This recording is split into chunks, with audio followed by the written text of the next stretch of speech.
Now we start intermolecular forces. देखिए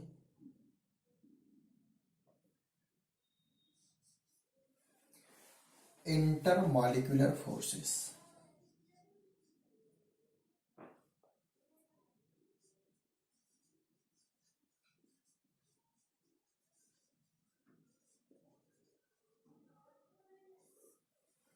इसे one two वाल फोर्स भी बोलते हैं। इंटरमॉलिक्यूलर फोर्स क्या हो? दो मॉलिक्यूल के बीच का फोर्स, उसको बोलेंगे इंटरमॉलिक्यूलर फोर्स। ये इंटरमॉलिक्यूलर फोर्स को हमने दो कैटेगरी में डिवाइड किया है। First is cohesive force and second is of adhesive force.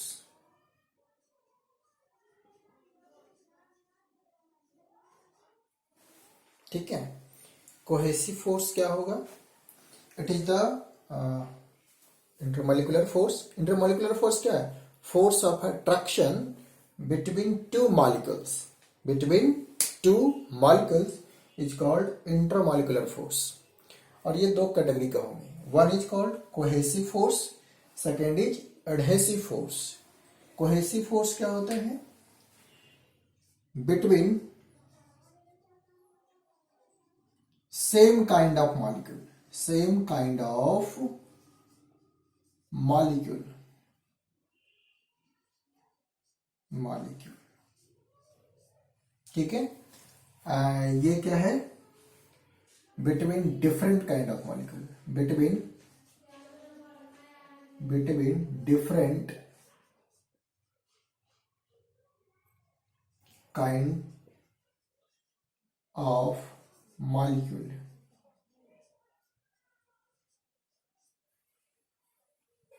Clear? Example लेते हैं। जैसे मैं वाटर मॉलिक्यूल की बात करूं तो दो वाटर मॉलिक्यूल एक दूसरे से चिपके हुए रहते हैं, तो इनके बीच में जो फोर्स ऑफ अट्रैक्शन है, जिसके कारण ये पास पास में है, इसको बोलेंगे कोहेसिव फोर्स। दो वाटर मॉलिक्यूल के बीच में जो फोर्स ऑफ अट्रैक्शन है, that is called cohesive force. Means यहाँ जो ये दोनों मॉलिक्यूल हैं, ये भी H2O के मॉलिक्यूल हैं and it is also of the molecule of H2O. तो इनके बीच में जो फोर्स ऑफ अट्रैक्शन है, इसको बोलेंगे कोहेसिव फोर्स, है ना? Between same kind of molecule. Same kind means ये भी H2O है और ये भी H2O है ना? दोनों वाटर के मॉलिक्यूल हैं, तो एक ही टाइप के मॉलिक्यूल हो गए, और इनके बीच में जो फोर्स ऑफ अट्रैक्शन होगा, जो इंटरमॉलिक्यूलर फोर्स होगा, उसको एक नया नाम है क्या? कोहेसिव फोर्स बोलेंगे। ओके, अब यही चीज अगर मैं बात करूं कि एक है ग्लास और दूसरा है आपको वाटर। वाटर को मैंने ब्लैक से बनाया था, तो यहां भी ब्लैक बना देता हूं। एक ग्लास और दूसरा वाटर। ये हो गया वाटर मॉलिक्यूल, एंड ये जो हो गए ग्लास का मॉलिक्यूल, ग्लास। तो इनके बीच में जो फोर्स ऑफ अट्रैक्शन है, उस फोर्स ऑफ अट्रैक्शन का नाम है adhesive force. I am repeating, दो मॉलिक्यूल के बीच के फोर्स ऑफ अट्रैक्शन को इंटरमॉलिक्यूलर फोर्स बोला जाएगा, और ये इंटरमॉलिक्यूलर फोर्स को कैटेगराइज किया गया है कोहेसिव फोर्स और एडहेसिव फोर्स में। कोहेसिव फोर्स क्या होंगे? तो सेम काइंड ऑफ मॉलिक्यूल के बीच में जो फोर्स ऑफ अट्रैक्शन होता है, that is called cohesive, and different kind of molecule के बीच में जो फोर्स ऑफ अट्रैक्शन होगा, that is called adhesive force. Right? Market में एडहेसिव नाम से चिपकाने वाला आता है, फेविकॉल, है ना, ऐसा, तो उसको एडहेसिव भी बोलते हैं। वो क्या है? और डिफरेंट मॉलिक्यूल के बीच में फोर्स ऑफ अट्रैक्शन है, जैसे जो फेविकॉल हो गया, और हमें इसमें या दो मटेरियल को चिपकाने हैं तो बीच में हमने एडहेसिव डाल दिए। तो एडहेसिव, सोचो कि ये प्लेट है और ये प्लेट, इसको चिपकाने, अभी इनके बीच में फोर्स ऑफ अट्रैक्शन कम है, तो इसके लिए इसके इन दोनों मटेरियल के बीच में मैं एक एडहेसिव डाल देता हूँ। ये क्या काम करेगा, ये इसके साथ अच्छा फोर्स ऑफ अट्रैक्शन रखेगा, इसके साथ भी अच्छा रखेगा, तो ये दोनों को चिपका देगा। तो मार्केट में इसे एडहेसिव नाम से भी जानते हैं। ठीक है, तो एडहेसिव क्या होता है, डिफरेंट मॉलिक्यूल के बीच में फोर्स ऑफ अट्रैक्शन को एडहेसिव फोर्स बोलते हैं। राइट, ठीक है। तो हमने समझे कि कोहेसिव फोर्स क्या होगा, एडहेसिव फोर्स क्या होगा। अब इससे रिलेटेड बहुत ही इंपॉर्टेंट थिंग्स हम डिस्कस करेंगे, और वो है सरफेस टेंशन। राइट, तो आइए हम इस चीज को समझते हैं कि व्हाट इज सरफेस टेंशन। मैं इसको रफ कर देता हूं।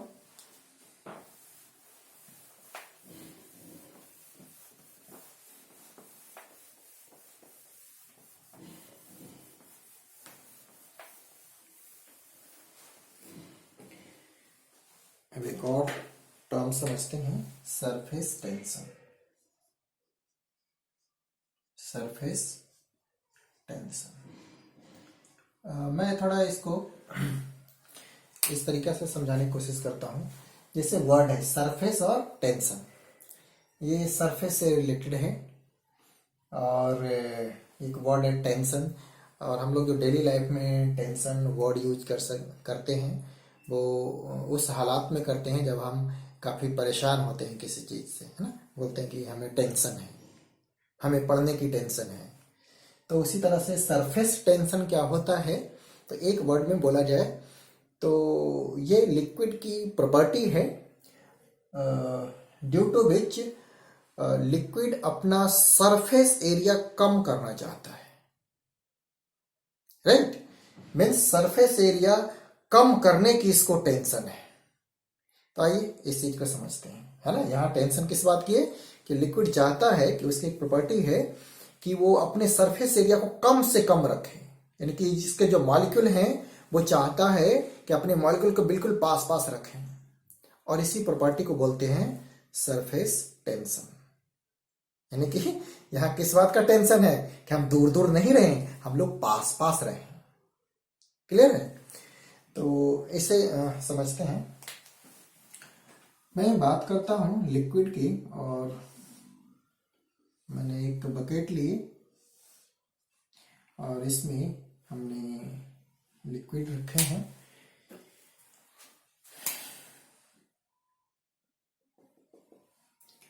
तो ये लिक्विड है पूरा भरा हुआ। देखो, लिक्विड मॉलिक्यूल को मैं बहुत बड़ा बड़ा बनाया हूं ताकि हमें समझने में आसान हो। ठीक है, तो ये जूम कर दिया गया है। तो ये बकेट में लिक्विड भरा हुआ है, सारे हैं लिक्विड हैं। ठीक है, ये भरे हुए हैं। अब मैं थोड़ा सोचता हूं इस लिक्विड के बारे में, इस लिक्विड मॉलिक्यूल के बारे में जो इनसाइड द बकेट है।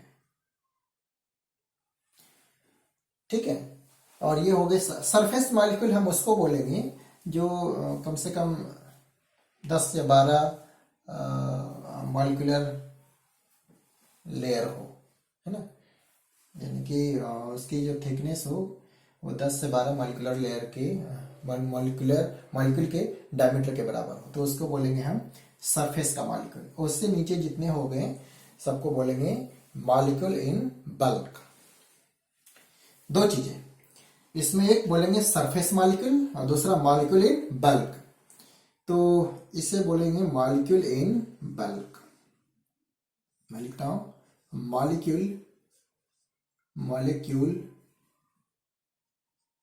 In bulk.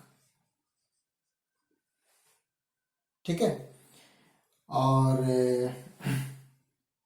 चलो पहले इसी की बात करता हूं। तो इसके बारे में अगर जो देखा जाए मॉलिक्यूल इन बल्क के बारे में, तो एक बहुत ही स्पेशल चीज है ना। इसके बारे में सबसे इंपॉर्टेंट चीज क्या है कि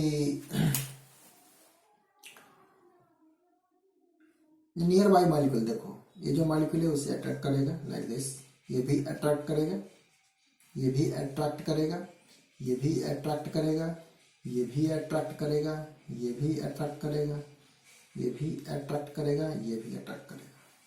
मैं कुल मिला के, हो सकता है हमें फिगर थोड़ी जैसे तैसे हो गए हो, बट अगर मैं फाइंड करूं कि इस मॉलिक्यूल पे नेट फोर्स क्या होगा, तो आंसर है 0। मीन्स जो मॉलिक्यूल बल्क में होता है वो नेट फोर्स 0 फील करता है। नेट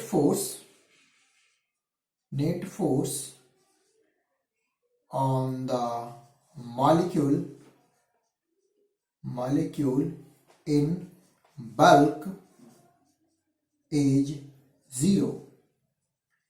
और यहां बल्क का मैंने आपको मीनिंग बताया कि इस ओपन सरफेस से 10 to 15 मॉलिक्यूलर डायमीटर नीचे, ठीक है, जो आएगा वो उसको बोलेंगे मॉलिक्यूल इन बल्क। और जो 10 to 15 मॉलिक्यूलर डायमीटर के बराबर जो थिकनेस होगी उसको हम बोलेंगे सरफेस मॉलिक्यूल। वहां पे जो भी होंगे that is called surface molecule, right. तो इस पे तो नेट फोर्स क्या ही हो गया, 0 हो गया, ठीक है। बट अगर हम लोग जो मॉलिक्यूल सरफेस पे है उसके बारे में सोचें तो उस पे नेट फोर्स 0 नहीं हो पाता है। क्यों नहीं होता है, एक फिगर से देखिए। बट वो भी मॉलिक्यूल चाहता है कि हम कहां रहें, बल्क में रहें। देखिए ये सब बनाता हूं,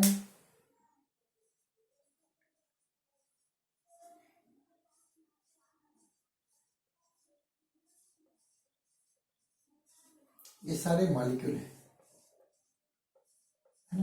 तो जो पानी है, कोई बात नहीं, मैंने इतने बड़े बड़े बना दिए। अब थोड़ा सा सोचिए इसके बारे में, सरफेस का मॉलिक्यूल है, इसके नियर बाई ऐसे अट्रैक्ट कर रहे होंगे, ये ऐसे अट्रैक्ट कर रहा होगा, ये ऐसे खींच रहा होगा, ये ऐसे खींच रहा होगा, ये ऐसे खींच रहा होगा। क्या इस पे नेट फोर्स 0 है? और इसके ऊपर अगर जो एयर है, जो भी गैसेस हैं, वो भी कुछ फोर्स से अट्रैक्ट कर रहे होंगे। तो एयर जो अट्रैक्ट कर रहा होगा वो फोर्स अलग है, और जो इनके मॉलिक्यूल के बीच में है वो फोर्स अलग है, और ये ज्यादा भी है।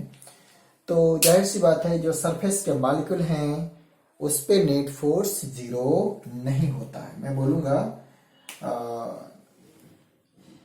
Surface molecule is not in equilibrium, उस पे नेट फोर्स 0 नहीं होता है। लिख दो, surface molecule is not in equilibrium,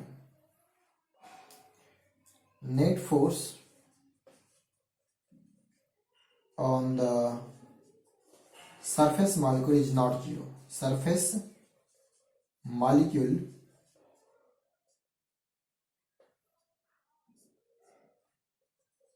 is not 0।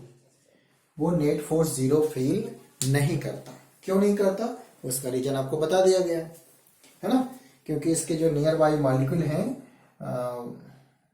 जो वाटर मॉलिक्यूल है, मैं वाटर की अगर जो बात कर लूं, मैं लिक्विड ले लिया कि वाटर है, तो वो इसको अट्रैक्ट कर रहे हैं। इसके ऊपर जो है वो तो वाटर मॉलिक्यूल है नहीं, तो वो तो ऊपर की तरफ अट्रैक्ट करेगा नहीं, तो इस पे नेट फोर्स 0 नहीं होता है, ठीक है। अब मैंने आपको एक चीज बताया क्या, कि इसका नेचर है, लिक्विड का नेचर होता है कि वो अपने सरफेस एरिया को कम करना चाहे। कम कैसे करेगा, कि जो भी इसके मॉलिक्यूल हैं वो चाहता है कि इसके मॉलिक्यूल बिल्कुल पास पास में रहें, इसके मॉलिक्यूल क्या रहे, पास में रहे। यानी कि जो सरफेस मॉलिक्यूल हैं एक दूसरे को अट्रैक्ट कर रहे हैं, वो बिल्कुल पास आना चाहते हैं। सो दैट अभी देखो ऐसा है तो सरफेस एरिया ज्यादा है, और ये क्या चाह रहा है, पास आ जाए, तो सरफेस एरिया कम हो जाएगा, और यही ये चाहता है।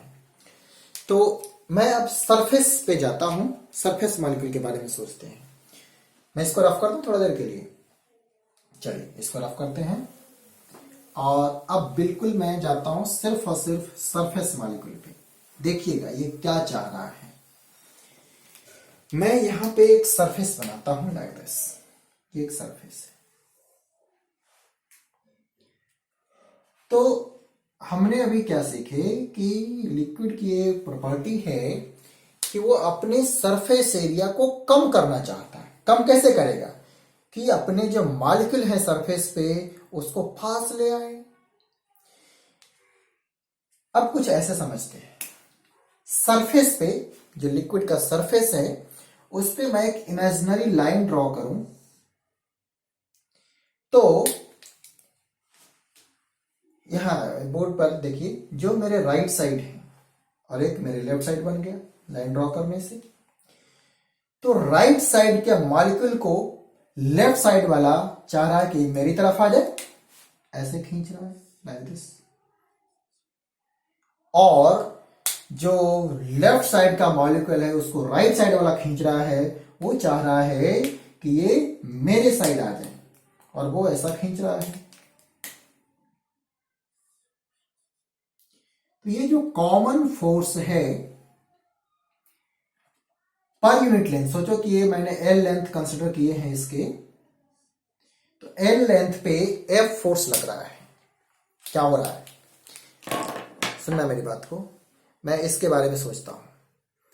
एक मॉलिक्यूल 2 3 4, यहां भी 1 2 3, इधर भी। अब ये जो नियर बाई मॉलिक्यूल है ये चाह रहा है कि इसको खींच ले, मैं यहीं पे रखता हूं। इसको लेफ्ट हैंड साइड वाला खींच रहा है तो इधर की ओर फोर्स लग रहा है। अब ये मॉलिक्यूल इसको खींच रहा है तो इधर की ओर फोर्स लग रहा है। तो ये जो कॉमन फोर्स है पर यूनिट लेंथ, सुनिएगा, ये पूरे के मॉलिक्यूल यहां का ये तो फोर्स पर यूनिट लेंथ को बोला जाता है सरफेस टेंशन। बस इसी लाइन को समझना है। और कितना आसान है, इसमें कौन सी बड़ी मुश्किल वाली बात है। जो सरफेस मॉलिक्यूल हैं वो क्या चाह रहा है कि सरफेस एरिया कम हो, और कम कैसे होगा, जो दूर दूर में है वो पास आ जाए, राइट। और इस केस में जो इनके बीच में फोर्स लग रहे हैं वो common force per unit length को बोला जाता है सरफेस टेंशन। यही है सरफेस टेंशन, सरफेस टेंशन, ठीक है। इसकी यूनिट क्या होगी, बोलो, आप ही बता दो मुझे। Force per unit length means Newton पर मीटर। सिंबल मैंने एस से लिखे हैं, कहीं सिग्मा से भी लिखा जाता है, तो चलो अभी मैंने यहां एस से डिनोट किया हूं। फोर्स पर यूनिट लेंथ को बोलेंगे सरफेस टेंशन, ठीक है। और सरफेस टेंशन क्या है, लिक्विड की प्रॉपर्टी है जिसके कारण वो अपने सरफेस एरिया को कम से कम करना चाहता है ना। और mathematically force per unit length को बोला जाएगा सरफेस टेंशन, ठीक है। अब इसके देखो कुछ एग्जाम्पल हैं जो आप बिल्कुल आसानी से ऑब्जर्व कर सकते हैं। जब भी बारिश होती है तो जो ड्रॉप होते हैं, वाटर ड्रॉप, वो वाटर ड्रॉप का शेप क्या होता है आपने ऑब्जर्व किया है। एग्जाम्पल देखो, ये क्लाउड है ना, तो यहां से जब भी वाटर ड्रॉप आते हैं तो आप ऑब्जर्व करेंगे कि ये कुछ ऐसे शेप में आता है, मीन्स स्फेरिकल शेप में आता है। आप कभी नहीं ऐसा देखे होंगे कि बारिश जो हो रही है वो कुछ क्यूब शेप में है उसकी ड्रॉप, है ना, या ट्रायंगुलर शेप में है उसकी ड्रॉप। नो, ऐसा नहीं होता। कैसा ही शेप में होता है, तो स्फेरिकल शेप में होता है। क्या रीजन है कि स्फेरिकल शेप में होता है, तो आंसर है कि ड्यू टू सरफेस टेंशन। एक लाइन में बोले तो क्या बोलेंगे, ड्यू टू सरफेस टेंशन जो रेन ड्रॉप है वो स्फेरिकल शेप ले लेता है। एक्सप्लेन कैसे करेंगे? एक्सप्लेनेशन ये है कि लिक्विड की प्रॉपर्टी होती है कि अपने सरफेस एरिया को कम से कम करे और गिवन वॉल्यूम में स्फेयर का जो सरफेस एरिया होता है वो सबसे कम होता है। सो शेप ऑफ रेन ड्रॉप क्या ही होता है, स्फेरिकल होता है। ठीक है, तो इसको ऐसे समझ सकते हैं। कोई पूछेगा कि रेन ड्रॉप स्फेरिकल क्यों होता है, तो हमने एक लाइन में आंसर बोलेंगे कि ड्यू टू सरफेस टेंशन। फिर बोला जाए क्यों, सरफेस टेंशन के कारण क्यूबॉइड वाला शेप नहीं ले सकता, क्यूब वाला शेप नहीं ले सकता, तो बोलेंगे नहीं, सरफेस टेंशन के कारण सिर्फ और सिर्फ स्फेरिकल शेप ही ले पाएगा ये इस केस में। क्यों? क्योंकि स्फेयर का सरफेस एरिया सबसे कम होता है। ठीक है, इसलिए वो स्फेरिकल शेप का होता है। ये नेचर में खुद से होता है, किसी को बनाने की जरूरत नहीं पड़ती है। राइट, चलिए एक एग्जांपल हो गया। दूसरा एग्जांपल लेते हैं, एग्जांपल सेकंड। ऐसा बोलो कि अगर शेविंग ब्रश को, चलो ये हमारा शेविंग ब्रश है, ठीक है, और इसके हेयर इस तरह से हैं पूरे बिखरे हुए ऐसे हैं। अब इसे क्या करो, आप पानी में डाल दो। जब इसको पानी में डालोगे, ठीक है, तो आपको क्या देखने को मिलेगा, अभी तो पानी में ऐसे रहेगा, बिल्कुल ऐसे ही रहेगा, कोई दिक्कत वाली बात नहीं है। पर जैसे ही ये पानी में था, अब इसमें पानी चिपक जाएगा इसके हेयर में, तो जैसे ही आप इसे बाहर निकालेंगे यहां से, तो अब ये कुछ ऐसा शेप लेगा।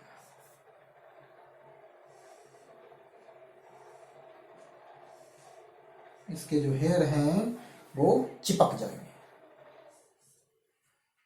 ठीक है, ये क्या है, शेविंग ब्रश, शेविंग ब्रश। ठीक है, आफ्टर रिमूविंग, इसको जब हटा लेते हैं पानी से, ठीक है, तो ये ऐसा शेप ले लेता है। क्यों, इसको एक्सप्लेन करो। तो यहां भी आंसर है ड्यू टू सरफेस टेंशन। कैसे, इसमें सरफेस टेंशन का क्या रोल है?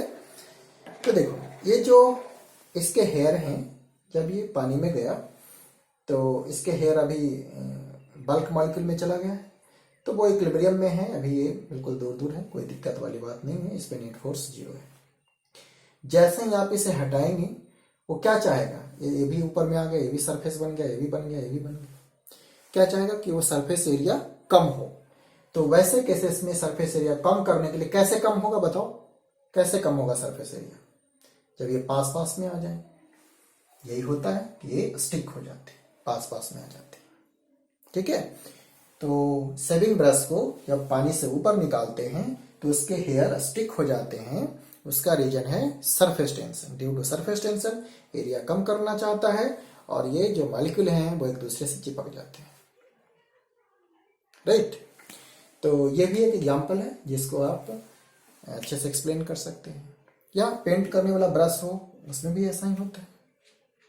ठीक है, तो ये हमने आपको दो एग्जांपल बताए कि ड्यू टू सरफेस टेंशन क्या क्या होता है।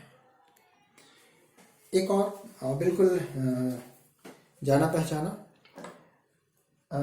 बताओ चाय को हम गर्म क्यों पीते हैं, ठंडा करके क्यों नहीं पीते? बोलो, चाय को हम लोग गर्म ही पीते हैं, ठंडा करके नहीं पीते, क्या रीजन है? तो यहां भी एक लाइन में आंसर बोलें तो ड्यू टू सरफेस टेंशन। क्यों, इसमें सरफेस टेंशन का क्या रोल है? तो एक तो आप ये ध्यान रखो कि टेम्परेचर बढ़ने से, अगर मैं बोलूं वाटर का सरफेस टेंशन में क्या चेंज आएगा, तो आंसर है कि टेम्परेचर बढ़ने से सरफेस टेंशन कम हो जाएगा। ठीक है ना, surface tension of water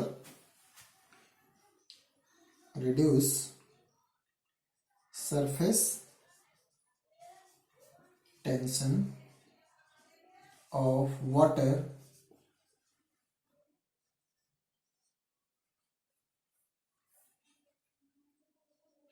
reduces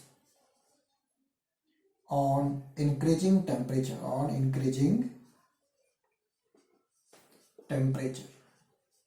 temperature बढ़ने से वाटर का सरफेस टेंशन कम हो जाता है।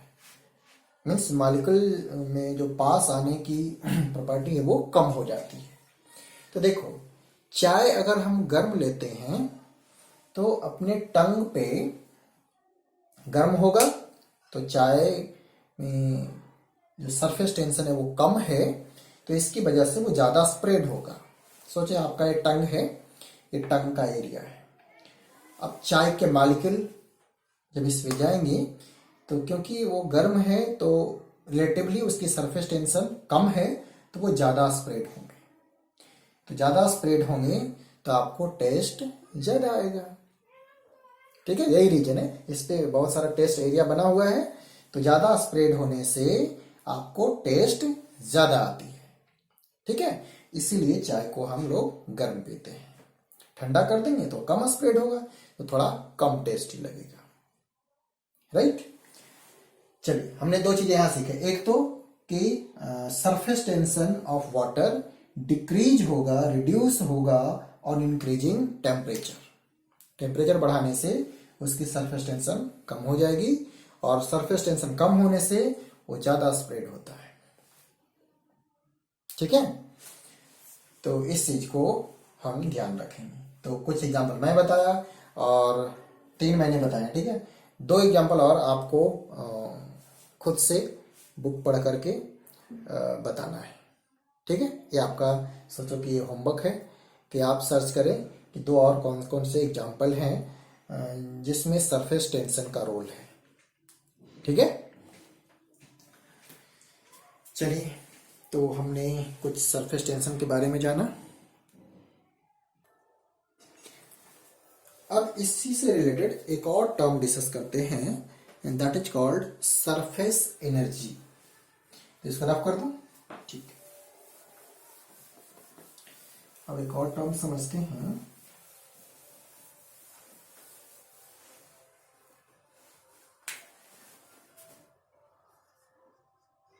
Surface energy. देखो, आपको नोट्स दिया गया है बाकायदा, उसमें सारी डेफिनेशन लिखी हुई है, तो आप तसल्ली से उसको देखो और अपना नोट्स बनाना। आप यहाँ पे समझिए सरफेस एनर्जी का कॉन्सेप्ट। अभी हमने पढ़े सरफेस टेंशन, और ये क्लियर हो जाना चाहिए आपके माइंड में कि ड्यू टू सरफेस टेंशन जो लिक्विड के मॉलिक्यूल हैं, जो सरफेस मॉलिक्यूल हैं, it is important, surface molecule वो पास आना चाहते हैं, अपने सरफेस एरिया को कम से कम करना चाहता है। ठीक है, अब हम लोग बात करते हैं सरफेस एनर्जी की। तो मैं इसको एक डेरिवेशन के तौर पे बताऊंगा, क्योंकि डेरिवेशन भी है हमें पढ़ना। मैंने एक फ्रेम लिए हैं वायर का। ठीक है, सोचो मेटालिक वायर है और इस तरह से। अब इसमें क्या किया गया, ये फ्रेम है और इसमें एक मूवेबल और वायर लगा लिया गया। ये मूव कर सकता है। ठीक है, इस तरह से मूव कर सकता है। उसके बाद इस फ्रेम को हमने एक टब में सोपी वाटर रेडी रखे हैं। इसमें सोपी वाटर है, water with soap, water plus soap. ठीक है, और इसमें इस फ्रेम को जेंटली प्लेस करते हैं, और जब इसे हटाओगे तो इस सोपी वाटर का एक फिल्म आ जाएगा, इसमें एक लेयर आ जाएगा। राइट, बिल्कुल ऐसा, बिल्कुल एक ऐसा लेयर, ठीक है, एक लेयर बन गया। आपने देखे होंगे जब कपड़ा साफ करते हैं तो फॉर्म कुछ हो जाता है ना, तो आप ध्यान से देखोगे इस तरह से करके ऐसे थोड़ा थोड़ा करोगे ना, तो इस पे एक लेयर जैसा बिल्कुल दिखेगा। उसको बोलते हैं सोप फिल्म। यहाँ फिल्म से मतलब है एक पतली लेयर से, ठीक है। अब देखो मैं कुछ नेमिंग कर देता हूँ, ए बी, और इसकी जो लेंथ है दैट इज कॉल्ड एल। यहां से यहां तक ये जो लेंथ है वो एल है, ठीक है। और ये मूवेबल है। यहाँ हो क्या रहा है कि ये जो मॉलिक्यूल है वो इस तरह से है, यहाँ वाले मॉलिक्यूल। थोड़ा समझना इस बात को ध्यान से, इस मॉलिक्यूल के बारे में सोचो।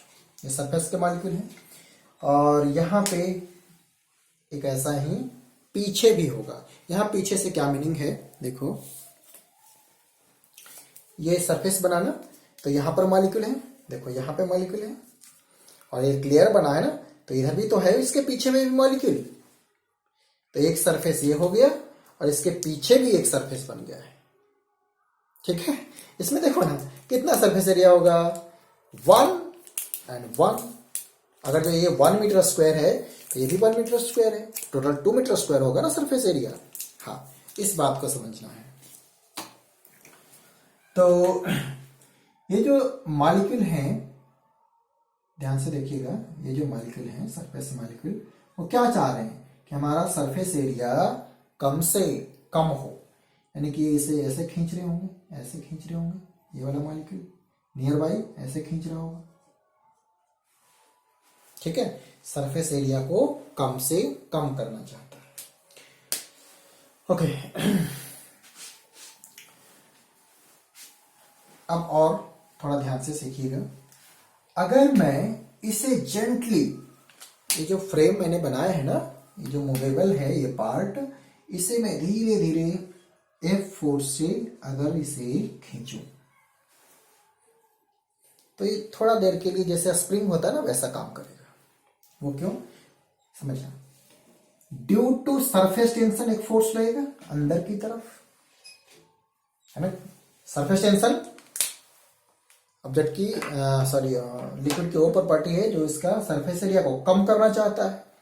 जब आप इसे बाहर की तरफ खींचेंगे, यानी कि सरफेस एरिया बढ़ाना चाहेंगे, तो इसके जो सरफेस मॉलिक्यूल हैं वो क्या चाहेंगे, सरफेस एरिया कम हो, यानी कि इसके अगेंस्ट आप फोर्स लगा रहे हैं, ठीक है ना। तो आप जो फोर्स लगा रहे हैं, और सोचो आपने इसको डिस्प्लेस कर दिया, तो आपने इसे डिस्प्लेस करके यहां ले आए, मैं, ठीक है, इसको आपने डिस्प्लेस करके यहां ले आए पी से क्यू पे, ठीक है। तो अगर आपने इसे डिस्प्लेस कर दिया, और ये जो डिस्प्लेसमेंट है वो मैं क्या लिख दूं, एक्स लिख देता हूं, एक्स डिस्प्लेस हुआ है, क्यू पे आ गया है, और ये डिस्प्लेसमेंट हुई है ना वो एक्स हुई है। तो अगर इसमें एक्स डिस्प्लेसमेंट हुई है, तो बताइए इसका एरिया कितना सा चेंज हुआ होगा, बोलो। और एरिया से पहले मैं तो ये आपको बोलूंगा कि मुझे बताओ, एक्स अगर जो मैंने इसको डिस्प्लेस किया तो कितना वर्क डन किया।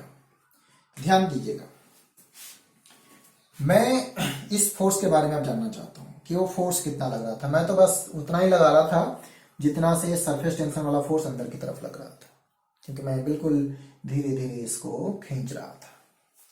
देखो हमने पढ़े हैं कि surface tension is equal to force upon length. अब यहां ध्यान देने वाली बात यह है कि जो टोटल इस साइड का फोर्स होगा वो कितना होगा, तो आंसर है कि force is equal to surface tension into length. यहां जो लेंथ होगा, देखो यहां पर एक लेयर हो गया मॉलिक्यूल का, और ऐसा ही इसके पीछे भी है, तो लेंथ के जगह पे यहां हमें 2 से मल्टीप्लाई करना पड़ेगा। ये जो एल है ना, एल पीछे भी हमें काउंट करना पड़ेगा। तो टोटल जो फोर्स हो जाएगा S into 2L, it is the force. आपने इसे x डिस्प्लेस किया तो आपका वर्क डन कितना हो गया? वर्क डन हो गया फोर्स इंटू डिस्प्लेसमेंट, और बोले तो S into 2L into x। ठीक है, बोलो।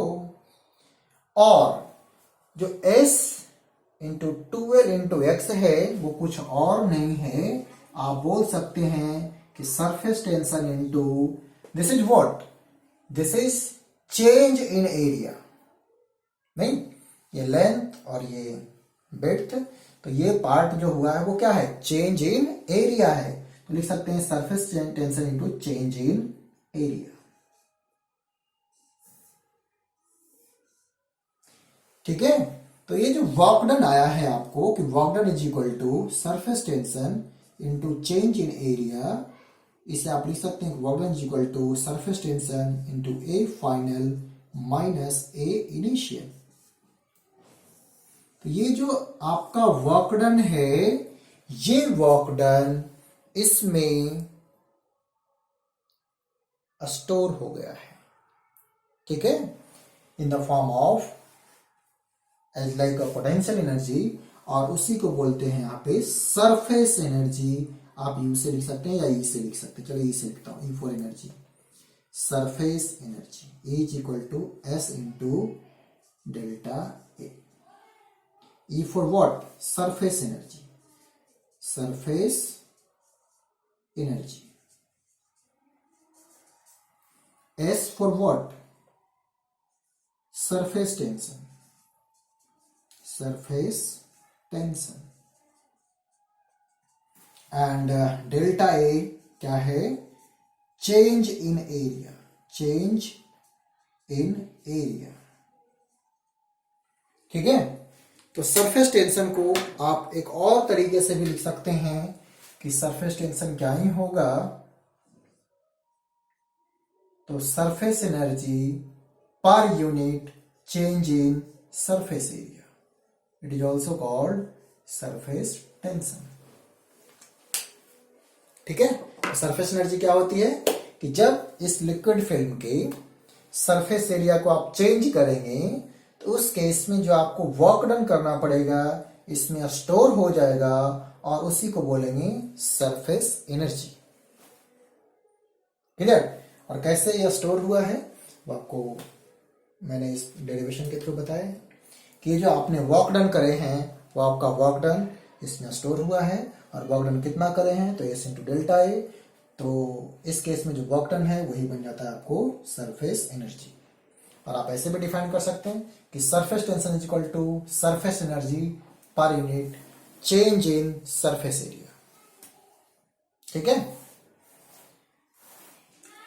कुछ लोगों को ये बात हजम नहीं होती कि सर ये आपने 2L कैसे ले लिया। तो मैं इसके लिए आपको ये इस तरह से एडवाइस करूंगा कि ये जो लेयर बना था ना, ये जो मैंने लिखे थे वो कुछ ऐसा है ना, देखो तो यहां भी मॉलिक्यूल है और यहां भी तो है।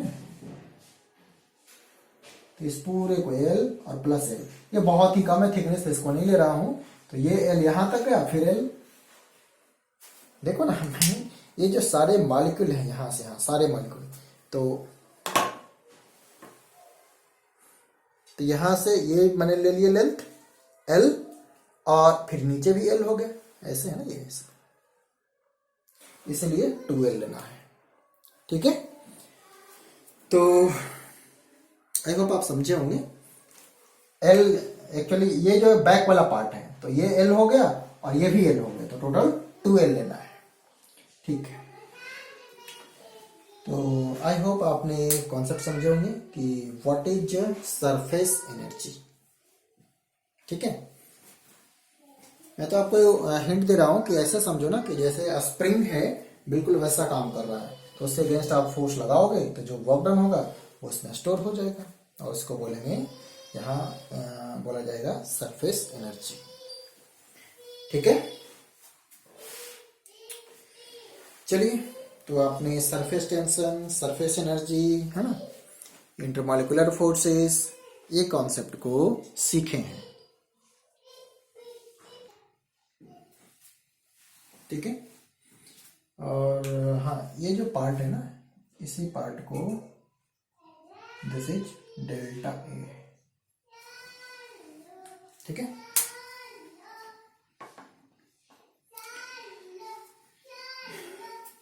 चलिए कुछ और चीजें देखते हैं। चलिए एक न्यूमेरिकल भी कर लेते हैं, इससे ज्यादा क्लैरिटी आ जाएगी।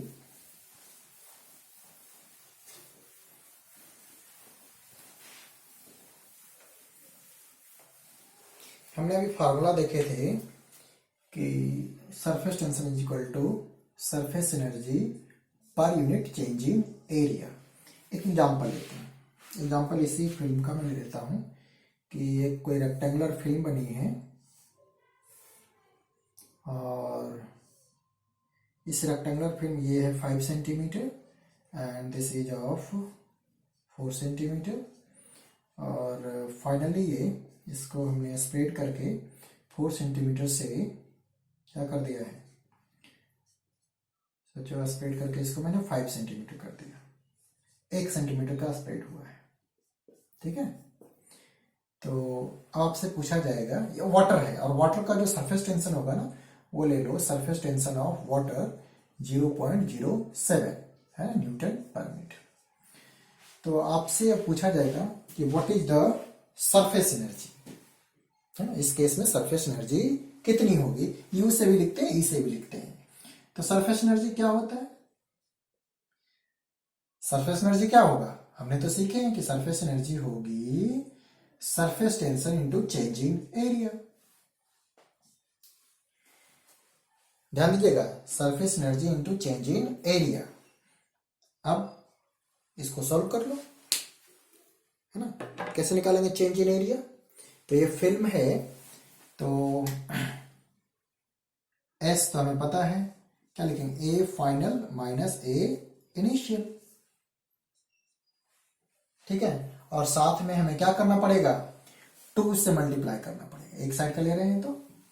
ठीक है, तो सरफेस टेंशन हो गया 0.07, फाइनल क्या होगा 5 into 5, 5 into 5 minus 5 into 4 into 2, और सेंटीमीटर में का स्क्वायर होगा ना, तो 10 पावर माइनस ऑफ 4 मीटर में आ जाएगा।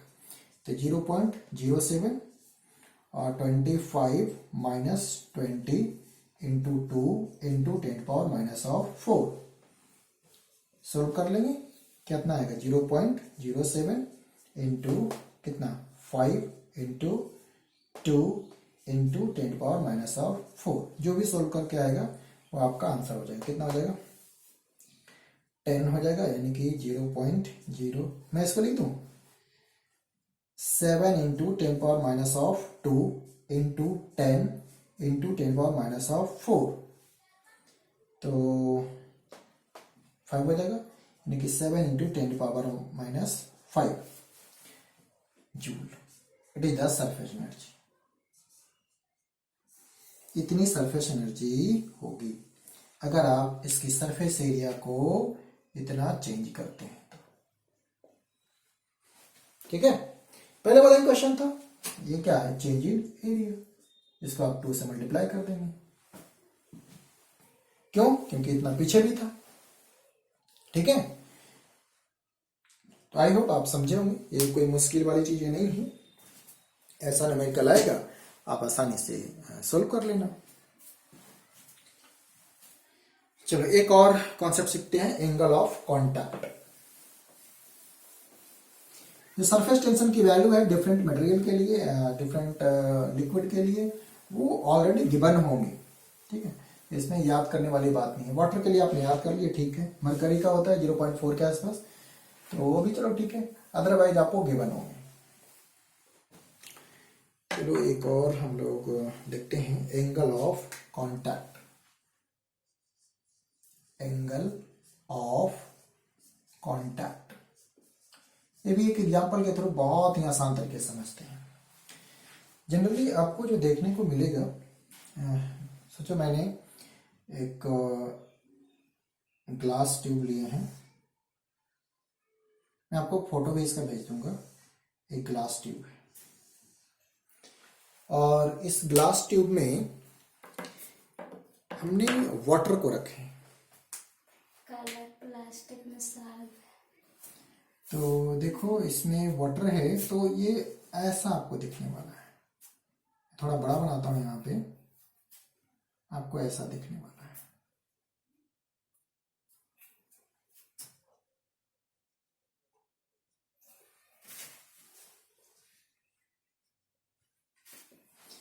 अब मैं क्या करता हूं,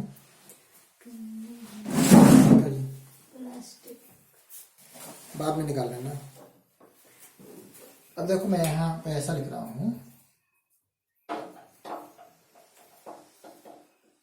मैंने इसको थोड़ा सा थिक कर दिया इसके मॉलिक्यूल को दिखाने के लिए, ऐसे।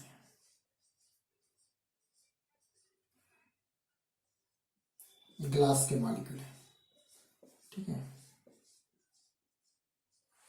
तो ग्लास के मॉलिक्यूल और ये जो वाटर मॉलिक्यूल है, इसके बीच में एडहेसिव फोर्स होगा।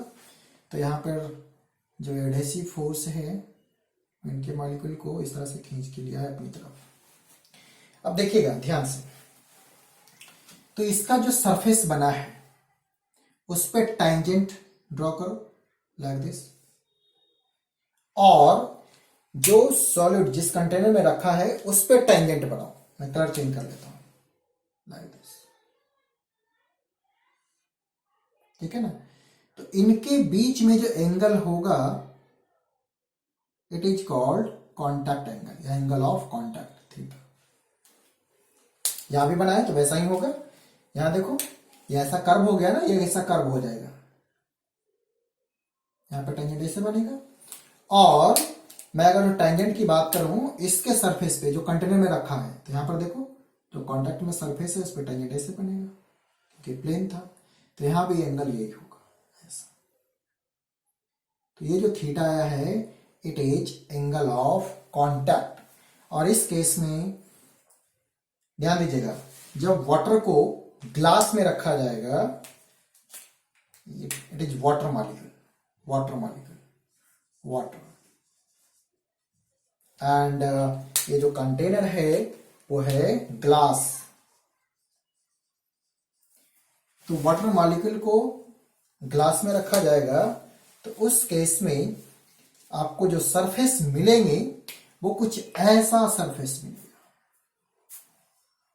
और इसे बोलते हैं कॉनकेव मेनिस्कस। ऐसा से क्या बोलते हैं, कॉनकेव मेनिस्कस। कॉनकेव टाइप का बन गया ना, और ये मेनिस्कस जैसा है, तो इसका नाम है कॉनकेव मेनिस्कस। और इस केस में जो एंगल है, कैसा एंगल है, एक्यूट एंगल,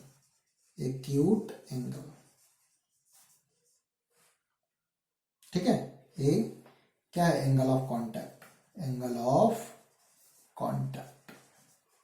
यहां पे एंगल ऑफ कॉन्टैक्ट है वो क्या है, एक्यूट एंगल।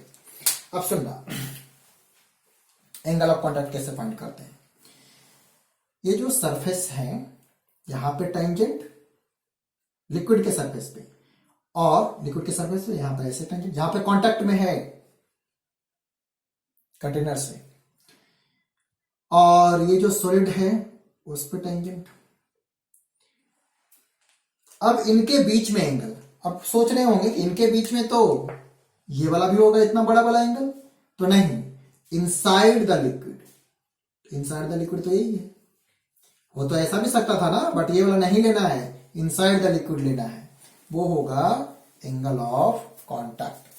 तो जब वाटर को ग्लास में रखा जाएगा, मटेरियल क्या है, ग्लास, तो उस केस में आपका जो सरफेस है वो ऐसा बनेगा, और इसको बोलेंगे कॉनकेव मेनिस्कस। और इस केस में जो एंगल ऑफ कॉन्टैक्ट होगा उसे वो एक्यूट एंगल होगा, 90 डिग्री से कम होगा, ठीक है। अब एक और देखो, अगर मैं कंटेनर को, देखो ना, कंटेनर वैसा ही है,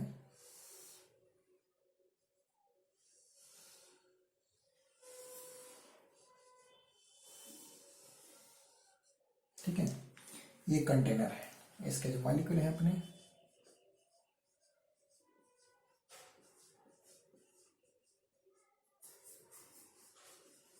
ठीक है। अब इसमें इस पर रखा गया है Hg, ठीक है। तो जब Hg रखा जाता है ना तो वो ऐसा शेप ले लेता है, इसके जो मॉलिक्यूल है वो ऐसा शेप ले लेंगे, ठीक है, ठीक है, ठीक है, ये Hg हो गया, ठीक है। इतने बड़े बड़े बना दिए हैं, ठीक है, ये ऐसा शेप ले लेगा।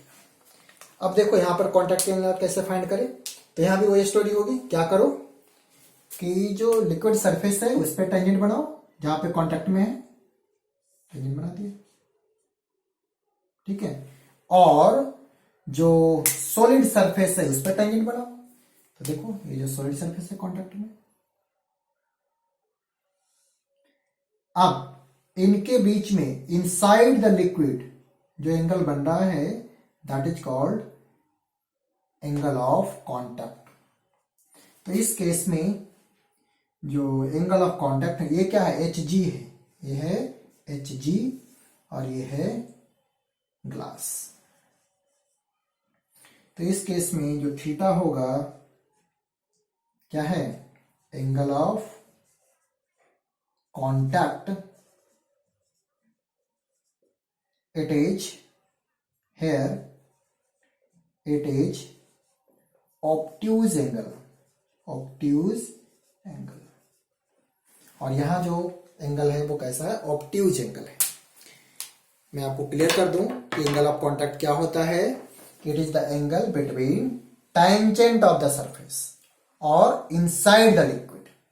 ये जो सरफेस है देखो, ये ग्लास का सरफेस, इस पर टैंजेंट ऐसा ड्रॉ होगा, और ये जो लिक्विड है Hg उसका सरफेस, उसका टैंजेंट ऐसा होगा, एक ग्रीन वाला।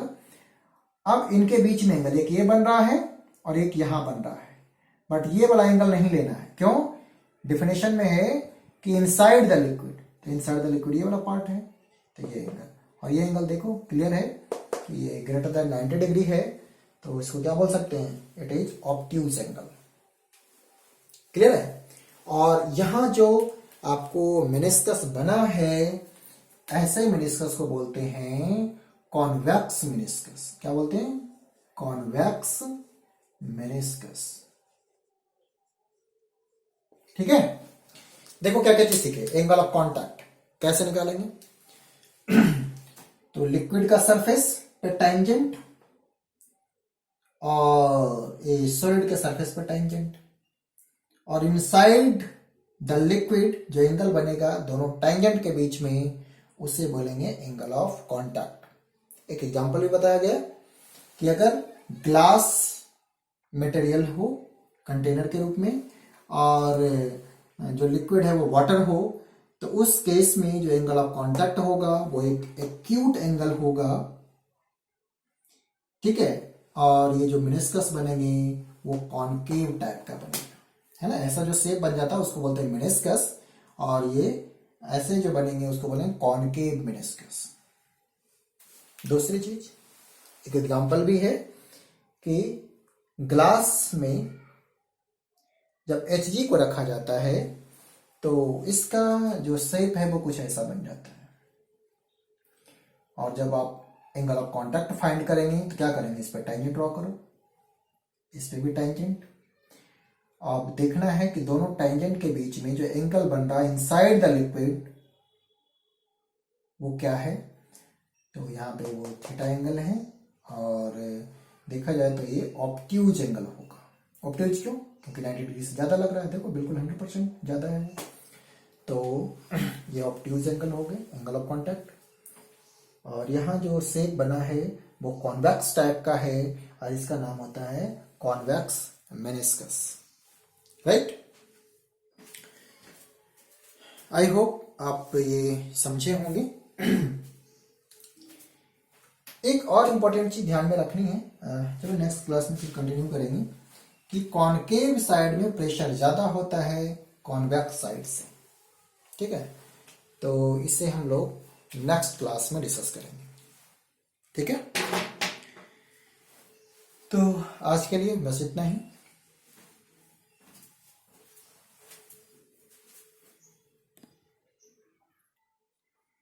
एंगल तो क्लियर दिख रहा है ना, या नहीं दिख रहा है? ये बना है, ये टेंजेंट इसका ब्लैक से कुछ अच्छा दिखता है, और ये टेंजेंट हो गया इसका लिक्विड वाले का, और यहाँ जो एंगल है ये हो गया एंगल ऑफ कांटेक्ट। और यही स्टोरी यहाँ भी है, ये टेंजेंट हो गया लिक्विड सरफेस का, और ये हो गया सॉलिड सरफेस का, और यहाँ जो एंगल बना है this is called angle of contact. अब दिख रहा है? ठीक,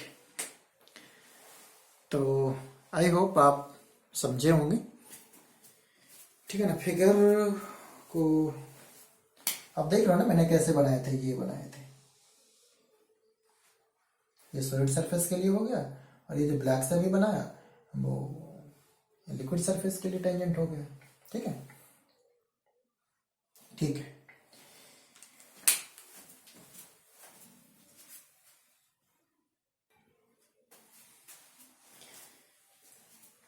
acute angle, angle of contact, या इस केस में मैं ऐसे लिख दूं इसको तो कंफ्यूजन दूर हो जाएगी। Here theta is equal to क्या है, एंगल ऑफ, सेम तरीके से एंगल ऑफ कांटेक्ट, और here it is acute angle, acute angle, है ना।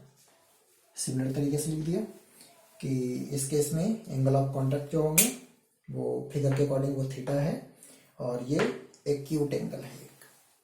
ठीक है, ओके।